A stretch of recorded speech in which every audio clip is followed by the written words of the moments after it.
Hello everyone. ఈరోజు ఈ వీడియోలో సేమియా కేసర్ అండి. ఈ సేమియా కేసర్ ఎలా తయారు చేయాలో ఈ వీడియోలో అయితే సింపుల్ ప్రాసెస్లో ఈజీగా మన ఇంట్లోనే తయారు చేసుకొని మన ఇంట్లో వాళ్ళకి మనమైతే పెట్టుకోవచ్చండి ఈ స్వీట్ని. ఫస్ట్ అయితే స్టవ్ వెలిగించుకొని ప్యాన్ పెట్టేసుకొని ప్యాన్లో నెయ్యి అయితే వేసుకోవాలండి.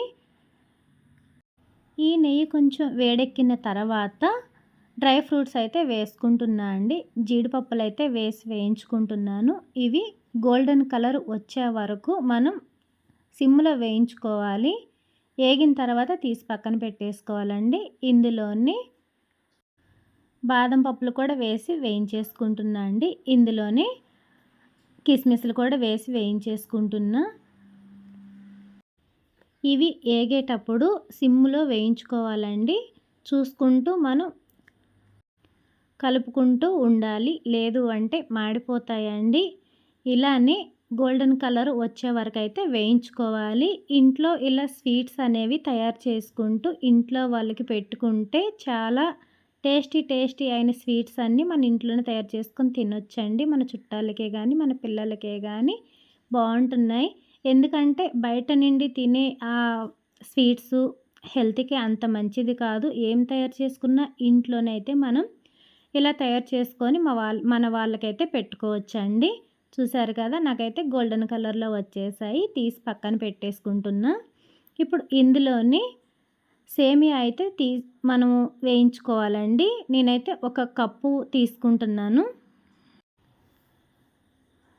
చూసారు కదా, ఇవి ఏగిపోయాయి. సేమియా కూడా ఒక కప్పు తీసుకుంటున్నా.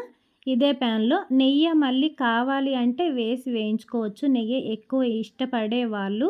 నేనైతే నాకు అదే నెయ్యి సరిపోయింది కాబట్టి నేను అదే నెయ్యిలో వేయించేసుకుంటున్నానండి.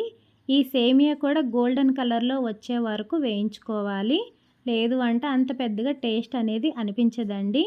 తీసి పక్కన పెట్టేసుకుంటున్నా. చూసారు కదా, నాకు మంచిగా ఏగిపోయాయి. ఇదే ప్యాన్లోని 2 గ్లాసెస్ వాటర్ అయితే వేసుకుంటున్నా అండి. ఇవి మంచిగా మరగాలి. మరిగిన తర్వాత యాలక్కాయలు కూడా వేసానండి. మీకు నచ్చకపోతే స్కిప్ చేసుకోండి. మరిగిన తర్వాత వేయించి ఉంచుకున్న ఈ సేమియాని మంచిగా ఉడికే అంతవరకు మూత పెట్టుకొని చూసుకోవాలండి. ఉడికిన తర్వాత 1 కప్పు సేమియాకి 1 కప్పు షుగర్ అయితే యాడ్ చేసుకున్నా అండి. చూసారు కదా, ఈ స్వీట్ అయితే రెడీ అయిపోతుంది. చాలా టేస్టీ అయిన ఈ సేమియా రెడీ అయిపోతుందండి. ఫస్ట్ వేయించి ఉంచుకున్న ఈ డ్రై ఫ్రూట్స్ని కూడా యాడ్ చేసుకుంటున్నా. ఇంతే అండి, సేమియా కేసర్ అనేది రెడీ అయిపోయింది. ఈ వీడియో మీకు యూస్ఫుల్ అనిపిస్తే లైక్ చేయండి, సబ్స్క్రైబ్ చేసుకోండి. Thank you. ఇలానే మీ ఇంట్లో కూడా ఇంట్రెస్ట్గా చేసి పెట్టండి. ప్రతి ఒక్కరు ఇష్టంగా అయితే తింటారండి. Thank you.